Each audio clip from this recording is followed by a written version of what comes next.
year 2026 is a year of fears. Ito yung taong 2026 ay taong ng mabagsik na apoy, tubig at dugo. So sa nabubuhay na naman ang bloody year. Pagdating ng hamon ng kalikasan, ang dami pong nasawi. Marami po talaga. As in marami. 2 bagyo na maglalandfall na kasing lakas ni Guni at ni Yolanda. Dahil sa baha, ang dami ring nasawi na ng kuryente. Halos lahat ng bagyo sinabayan ng lindol.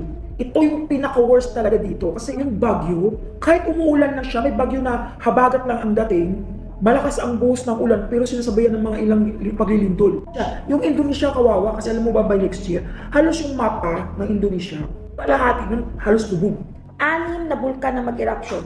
Pero yung 6 na bulkan sa taong 2026, dito sa bansa natin mag-eruption. Sa paglapit ng taong 2026, muling bumabalik ang mga hula na matagal nang kinatatakutan. Ang mga pahayag ni Rudy Baldwin ay hindi basta salita, kundi ito ay mga babala na isinulat ng panahon. Mga pangitain na naglalaman ng kaguluhan, matitinding pagbabago at mga pangyayaring kayang yumanig sa buong bansa. Sa bawat detalye ng mga hulang ito, ay mas lumilinaw ang isang katotohanan, na ang hinaharap ay hindi tahimik, mula sa malawakang pagbabago sa klima, hanggang sa pagkasawi di umano ng isang importanteng tao, na may malaking papel sa bansa. Ito ang mga babala na hindi dapat baliwalain, dahil ang taong 2026 ay hindi magiging karaniwan. Pero bago tayo magpatuloy ay i-like mo na ang ating video, dahil malaking tulong po ito sa aming mga content creators. Mag-subscribe, pindutin mo na rin syempre yung notification bell, at piliin mo yung all, para palagi ka updated sa ating mga latest videos. Malawakang pagbabago sa klima. Ayon sa mga pahayag at vision, na iniuugnay kay Rudy Baldwin, binanggit niya na ang taong 2026 ay maaaring markahan ng mas malawak, mas matindi at mas hindi pangkaraniwang pagbabago sa klima, kumpara sa mga nagdaang taon. Sa kanyang hula, hindi lamang ito simpleng pag-init o pag-ulan, kundi sunod-sunod na mga pangyayaring tila magkakaugnay, mula sa biglaang pag-init ng panahon, hindi inaasahang lamig sa ilang rehiyon, hanggang sa pabago-bagong galaw ng hangin at ulap, na magdudulot ng kalituhan, sa normal na takbo ng klima. Isa sa madalas iugnay sa kanyang hula, ay ang paglala ng matitinding natural na pangyayari, kagaya ng mas malalakas na bagyo, biglaang pagbaha, matagal na tagtuyot at pagguho ng lupa, sa mga lugar na dati ay hindi naman itinuturing na high-risk area. Ayon sa interpretasyon ng kanyang mga taga-subaybay, ang 2026 ay maaaring maging panahon kung saan mas mararamdaman ng tao ang epekto ng kalikasan,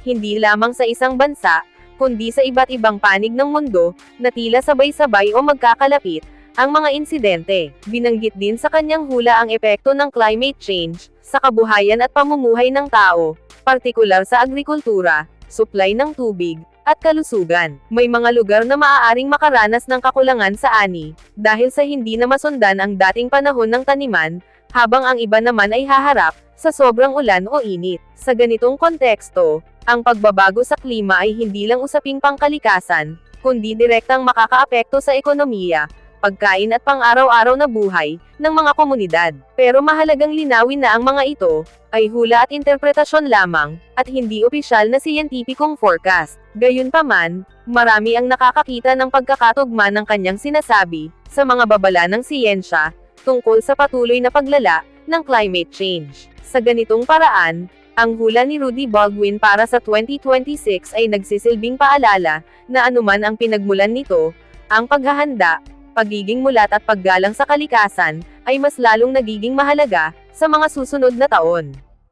Pagtaas ng presyo ng pagkain. Ayon sa mga hula na iniuugnay kay Rudy Baldwin, ang taong 2026 ay inilalarawan bilang panahon ng malawakang pagtaas ng presyo ng pagkain, na mararamdaman hindi lamang sa iilang produkto, kundi sa halos lahat ng mga pangunahing bilihin. Sa kanyang pananaw, ang pagtaas ay hindi biglaan kundi unti-unting iigting, hanggang sa maging malinaw sa pang-araw-araw na pamumuhay ng mga tao, lalo na sa mga pamilyang umaasa sa regular na sahod, at limitado na budget. Isa sa mga dahilan na binibigyang diin sa kanyang hula, ay ang pagkagambala sa supply ng pagkain, dulot ng pabago-bagong klima, at hindi inaasahang kalamidad. Kapag naapektuhan ang ani ng bigas, gulay at iba pang pananim, natural na bababa ang supply, habang nananatiling mataas ang demand. Dagdag pa rito ang pagtaas ng gastos sa produksyon, mula sa abono, feeds, kuryente hanggang sa transportasyon, na kalaunan ay ipinapasa rin sa presyo ng pagkain sa merkado. Binanggit din sa interpretasyon ng kanyang hula,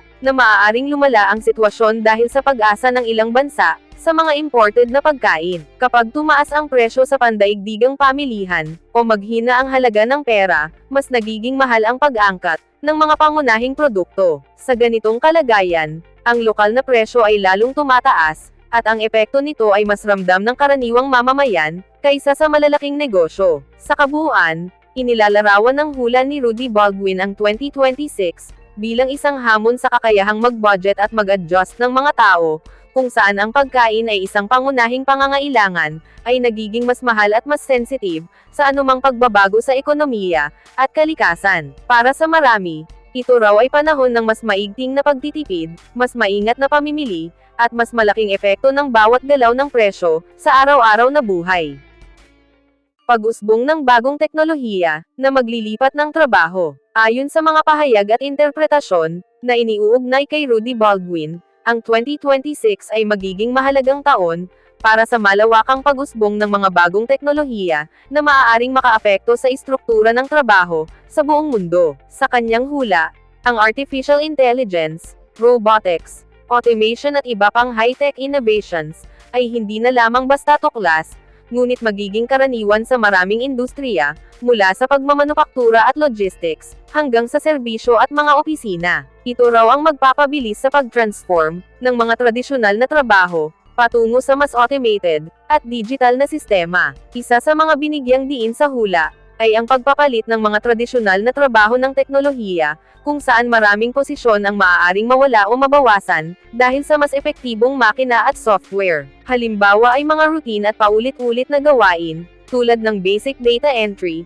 simpleng assembly line tasks at ilang aspeto ng customer service, ay inaasahang ipagpapalit sa automation na mas mabilis, at mas mura sa operasyon. Ayon sa pananaw na ito, maaaring maramdaman lalo ang pagbabago sa mga sektor, na dating umaasa sa manual na paggawa. Kasabay nito ay tinutukoy sa hula, ang paglitaw ng mga bagong oportunidad sa trabaho, na bago at kakaiba, mga trabahong nakapaligid sa pagbuo, pagpapatakbo at pagpapabuti, ng mga teknolohiyang ito. Ito raw ang magiging dahilan, kung bakit ang pangangailangan para sa mga taong may kasanayan sa AI, cybersecurity, data science, robotics maintenance at iba pang tech-savvy skill sets, ay sabay na aangat. Sa pananaw na ito, ang 2026 ay hindi lamang panahon ng pagkawala ng trabaho, kundi panahon din ng malaking pag-angat para sa mga handang mag-adapt, at mag-upskill. Sa kabuuan, ang hula ni Rudy Baldwin para sa 2026, ay naglalarawan ng isang saligang panahon,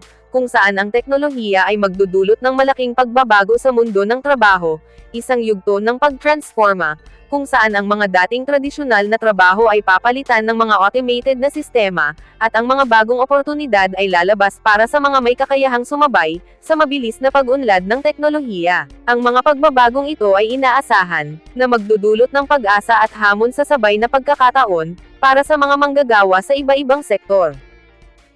Paglaganap ng cyber threats. Ayon sa mga pahayag at interpretasyon na iniuugnay kay Rudy Baldwin, ang taong 2026 ay itinuturing na panahon, kung saan lalago at lalamon ang cyber threats, sa pandaigdigang sukatan. Sa kanyang hula, hindi lamang ito basta karaniwang pagtaas ng mga insidente, kundi isang malawakang paglaganap ng iba't ibang anyo ng cyber attacks, mula sa mga simpleng phishing attempts hanggang sa mas masalimuot na malware, at ransomware na dinisenyo para sirain, magnakaw ng data, o puwersahin ang mga organisasyon at individual na magbayad, para maibalik ang kanilang mga sistema. Isa sa mga focus ng hula, ay ang pagiging mas sophisticado ng mga cybercriminals, at ang pag-angat ng kanilang kakayahan. Ayon sa pananaw na ito, habang patuloy na umuunlad ang teknolohiya, mas nagiging bihasa rin ang mga umaatake, sa pag-target ng mga kahinaan sa software, hardware, at mismong ugali ng mga tao. Ang mga bagong teknolohiya tulad ng AI at distributed systems, ay maaaring maging doble ang epekto, kung saan mas maraming oportunidad para sa defender, ngunit mas maraming espasyo rin para sa attacker, na gumamit ng advanced tools, para sa kanilang mga misyon. Itinuturo rin ng hula na ang mga institusyon na hindi sapat ang seguridad, lalong-lalo na ang mga small at medium enterprises, lokal na pamahalaan, healthcare providers at mga paaralan, ay magiging paboritong target ng mga umuusbong na cyber threat. Dahil sa limitado na budget, at kakulangan sa mga expert sa cybersecurity, madalas ay madaling mapasok ang mga ganitong sistema. Anumang kahinaan sa proteksyon, ay maaaring pagsamantalahan ng mga umaatake, para ma-access ang sensitibong impormasyon, magnakaw ng pera, o sirain ang operasyon ng kanilang biktima. Sa kabuuan, ang hula ni Rudy Baldwin para sa 2026, ay naglalarawan ng isang mas mapanganib at mas mabilis na mundo sa cyberspace, kung saan ang pag-iwas at paghahanda ay magiging kasing halaga ng mismong pagsulong ng teknolohiya. Dito ang kaalaman sa seguridad,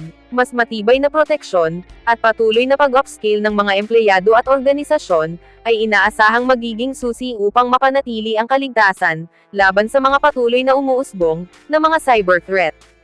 Pagtaas ng sea levels. Ayon sa mga pananaw at hula na iniuugnay kay Rudy Baldwin, ang taong 2026 ay maaaring maging isang makasaysayang punto, kung saan ang pagtaas ng sea levels ay lalo pang mararamdaman sa iba't ibang bahagi ng mundo. Sa kanyang sinasabi, hindi lang ito simpleng bahagyang pagtaas, kundi isang mas makahulugang pagbabago, na maaaring magdulot ng matinding epekto sa coastal communities, mga pulo, at mabababang lugar. Ang pagtaas ng tubig dagat ay inaasahang magiging mas kapansin-pansin, at hindi na lamang nagaganap sa paglipas ng dekada, kundi tila mas pinalalala, at pinabilis ang takbo. Isa sa mga pinagtutuunan ng hula, ay ang pag-init ng mundo at pagkatunaw ng mga glacier at polar ice cap, na siyang pangunahing nagtutulak ng pagtaas, sa mga lebel ng dagat. Habang tumataas ang average global temperature, ang ice mass sa Arctic at Antarctic regions ay patuloy na nababawasan, kaya mas maraming tubig ang napupunta sa mga karagatan.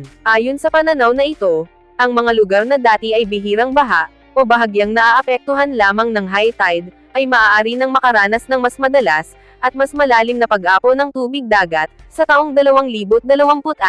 Kasabay ng pagtaas ng sea levels, binibigyang diin din ni Rudy Baldwin, ang posibleng epekto nito sa mga komunidad at infrastruktura, mula sa pagkasira ng mga kalsada at tahanan sa baybayin, pagbabago sa daloy ng ekonomiya ng mga coastal towns, hanggang sa pagbalikwas ng lokal na agrikultura. Sa kanyang hula, maraming coastal at mabababang lugar ang maaaring magplano ng relocation, o magpatupad ng mas mahigpit na proteksyon, laban sa baha. Ang pagtaas ng sea levels ay maaaring maging malaking hamon, lalo na sa mga bansang arkipelago at mga mabilis na umuusbong na lungsod, na nasa mga baybayin. Sa kabuuan, ipinapakita ng hula ni Rudy Baldwin ang mas pinalala, at mas mabilis na pagtaas ng sea levels pagpasok ng 2026, na inaasahang magdudulot ng mas malakihang epekto, kaysa sa nakasanayan sa mga nakaraang taon. Ang pananaw na ito ay nagmumungkahi ng mataas na antas ng paghahanda at adaptasyon mula sa mga gobyerno, komunidad at individual, lalo na sa mga lugar na madaling maapektuhan ng pagtaas ng tubig dagat, upang maprotektahan ang kabuhayan, tahanan at kapaligiran.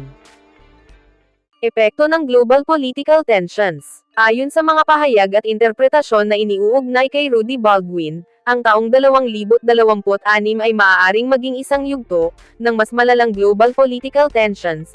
Ibig sabihin, hindi lamang karaniwang tensyon ng mga bansa, kundi mas malalim at mas komplikadong pagtatalo sa pandaigdigang politika. Sa kanyang hula, ang mga tensyon na ito ay hindi limitado sa tradisyonal na ugnayan ng mga bansa, kundi sumasaklaw din sa mga isyu katulad ng teritorial na alitan, kompetisyon sa teknolohiya, usapin sa kalakalan, pag-igting sa mga alyansa, at pakikipag-ugnayan. Ayon sa pananaw na ito, ang 2026 ay itinuturing na panahon kung kailan ang dynamic ng global order ay lalong bubuhos sa mataas na antas ng stress at strategic maneuvering. Isa sa mga binibigyang diin sa kanyang hula ay ang mas matinding kompetisyon sa pagitan ng mga malalaking kapangyarihan sa mundo, kung saan ang mga bansang may malaking impluwensya sa ekonomiya at militar ay maaaring mas mag-igting ng kanilang posisyon at sariling interes. Ito raw ay maaaring magdulot ng mga bagong blok na politikal at pang-ekonomiya, at posibleng magpalala ng mga umiiral na alitan sa mga rehiyon, katulad ng Silangang Asya, Gitnang Silangan, at iba pang strategic na lugar. Ayon sa pananaw na ito, ang mga tensyon ay hindi palaging mauuwi sa digmaan, ngunit maaaring magpataas ng mga hidwaan sa trade law, teknolohiya, at pati na rin sa cyberspace. Kasama rin sa hula ang mga posibleng epekto ng tensyon sa hindi matatag na mga bansa o rehiyon, kung saan ang pagyakap sa impluwensya ng mas malalaking bansa, o ang pagiging sentro ng kompetisyon, ay maaaring magpalala sa lokal na instability. Ang mas malalaking tensyon ay maaaring magudyok ng mas istriktong mga patakarang pangseguridad, pagtaas ng defense budget, at mas komplikadong diplomatikong dynamics. Sa ganitong salaysay, ang mga bansang may limitado na kapasidad sa pagharap sa global pressures, ay mas mahihirapan sa pagpapanatili ng kapayapaan, at kaunlaran sa loob ng kanilang teritoryo. Sa kabuuan, ang hula ni Rudy Baldwin para sa 2026 ukol sa global political tensions, ay naglalarawan ng isang time period, kung saan ang tensyon sa pagitan ng mga bansa at sistema, ay magiging mas sabay-sabay at mas masalimuot, na may mga potensyal na implikasyon sa ekonomiya, seguridad, diplomasya, at kalagayan ng pandaigdigang ugnayan. Kung totoo man o interpretasyon lamang, ang pangunahing tema ay ang pangangailangan ng mas mataas na antas ng diplomatikong kakayahan, estratehikong pag-iingat at pakikipagtulungan, upang maibsan ang mga negatibong epekto ng mga umiigting na tensyon sa buong mundo. Pagkakaroon ng bagong virus o health crisis. Ayon sa mga pahayag at interpretasyon na iniuugnay kay Rudy Baldwin, ang taong 2026 ay maaaring harapin ang paglitaw o pag-usbong ng bagong virus o health crisis na magdudulot ng malaking pansin at epekto sa maraming bansa. Sa kanyang hula, hindi ito limitado sa karaniwang seasonal illnesses, kundi isang bagong uri ng sakit o virus na may kakayahang mabilis na kumalat at magdulot ng seryosong kalusugan sa pandaigdigang alarma. Ang focus sa hula ay hindi simpleng forecast, kundi ang ideya na ang susunod na health crisis ay maaaring sumunod sa pattern ng global interconnectedness at mobility, kung saan ang mga sakit ay mas mabilis kumalat dahil sa biyahe at urbanization. Isa sa mga binibigyang diin sa hula ay ang posibilidad na ang bagong virus o health threat ay magkakaroon ng mas mataas na antas ng transmissibility o kakayahang makahawa, na nagiging dahilan para mas madali itong kumalat sa komunidad, mga lungsod, at sa iba't ibang bansa. Ayon sa pananaw na ito, ang mga modernong paglalakbay at komersyal na network ay maaaring magsilbing tulay para sa mabilis na transmission na magreresulta sa mas malaking pagtaas ng mga kaso sa maikling panahon. Ang hula ay nagpapahiwatig na ang mga taong may partikular na kahinaan sa immune system, matatanda at mga may pre-existing na kondisyon, ay maaaring mas malaki ang panganib na maapektuhan kung sakaling magkaroon ng bagong virus. Kasama rin sa hula ang posibleng epekto ng ganitong health crisis sa sistema ng pangangalagang pangkalusugan at sosyo-ekonomiya. Kung ang bagong virus ay magiging malawak ang abot at mabilis ang pagkalat, maaaring ma-overwhelm ang mga ospital, magdulot ng kakulangan sa mga medical supply, at maglunsad ng mga hakbang katulad ng quarantine o mga travel restriction. Sa aspetong pang-ekonomiya, ang malawakang sakit ay maaaring makaapekto sa workforce dahil sa absenteeism, magdulot ng pagbaba sa productivity,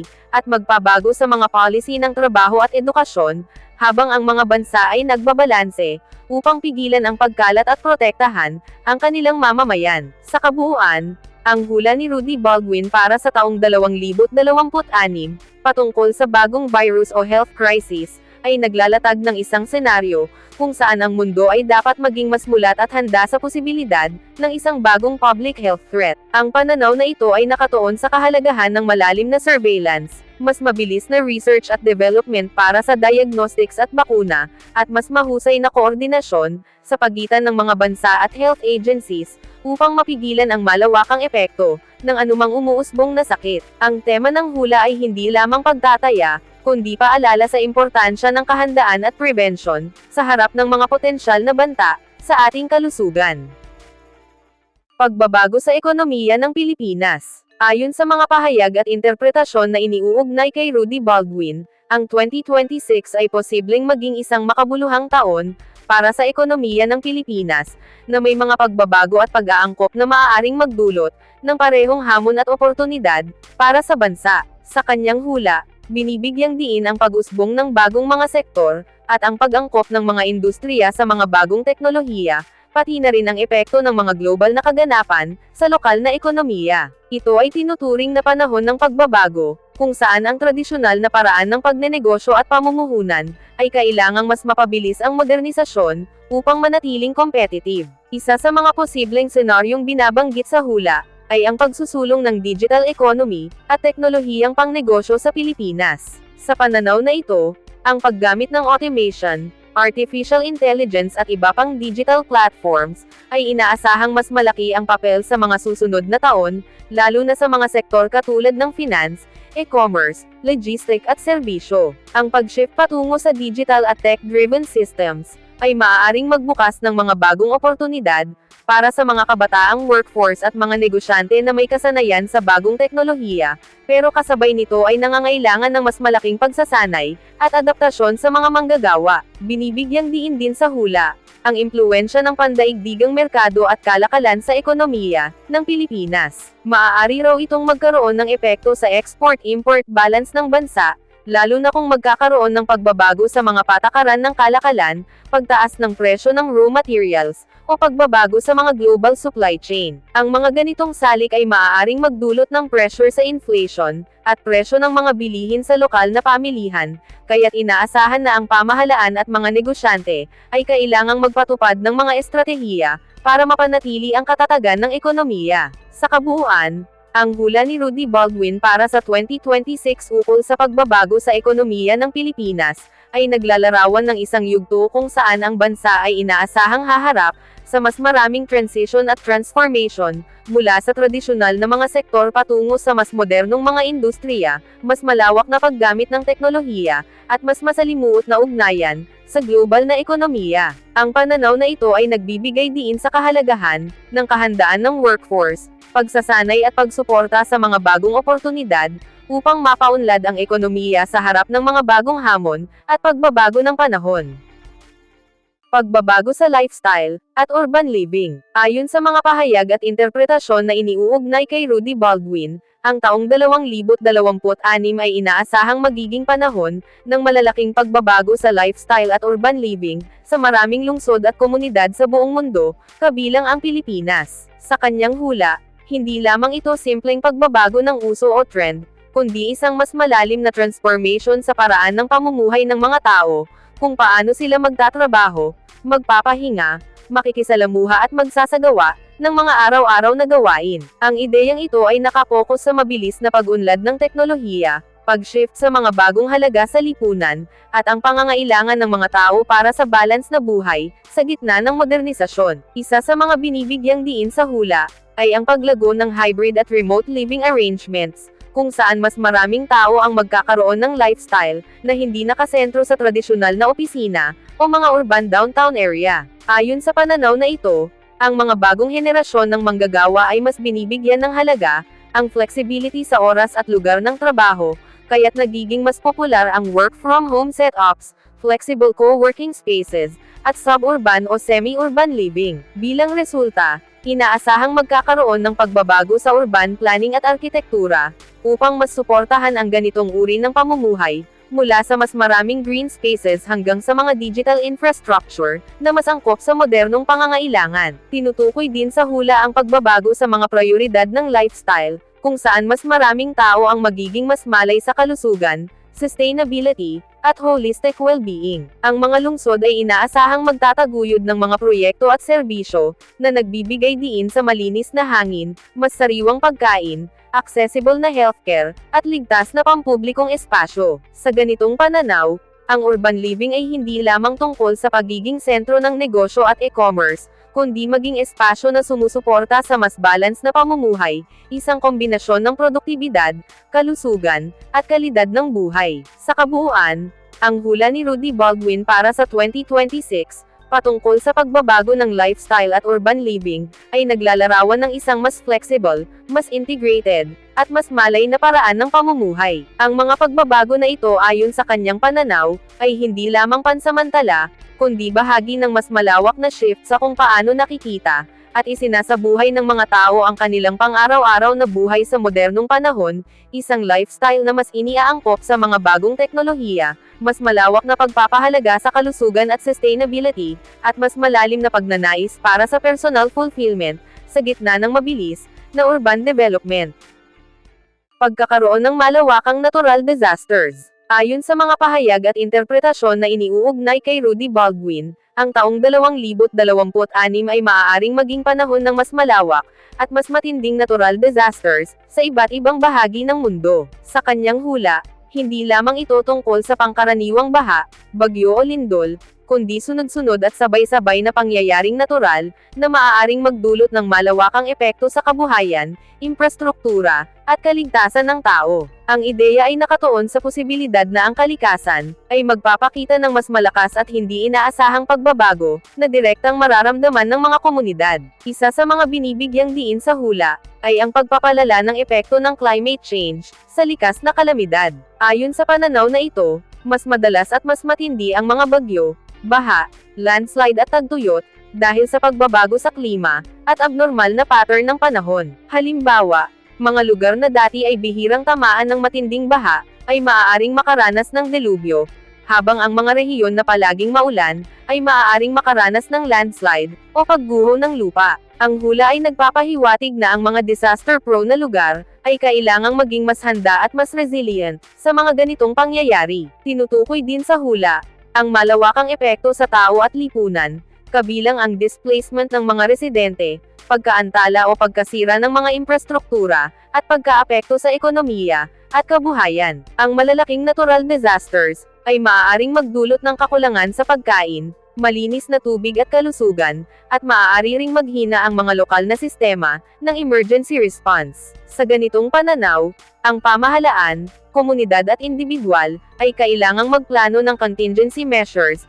upang mabawasan ang panganib at maprotektahan ang buhay at mga ari-arian. Sa kabuuan, ang hula ni Rudy Baldwin para sa taong 2026 patungkol sa mga malawakang natural disaster ay naglalarawan ng isang panahon kung saan ang mga kalamidad ay mas magiging matindi at mas madalas na nagdudulot ng pangangailangan ng mas mahusay na paghahanda at adaptive strategies. Ang mensahe nito ay nakatuon sa kahalagahan ng kaligtasan, disaster preparedness at pagtutulungan ng bawat sektor, upang maiwasan ang malawakang pinsala at matiyak ang katatagan ng mga komunidad, sa harap ng patuloy na pagbabago sa klima, at natural na kapaligiran. Bago tayo magtapos ay i-like mo na ang ating video, dahil malaking tulong po ito sa aming mga content creators. Mag-subscribe, pindutin mo na rin syempre yung notification bell, at piliin mo yung all, para palagi ka updated sa ating mga latest videos. Ang mga hula ni Rudy Baldwin para sa 2026 ay hindi ginawa upang takutin,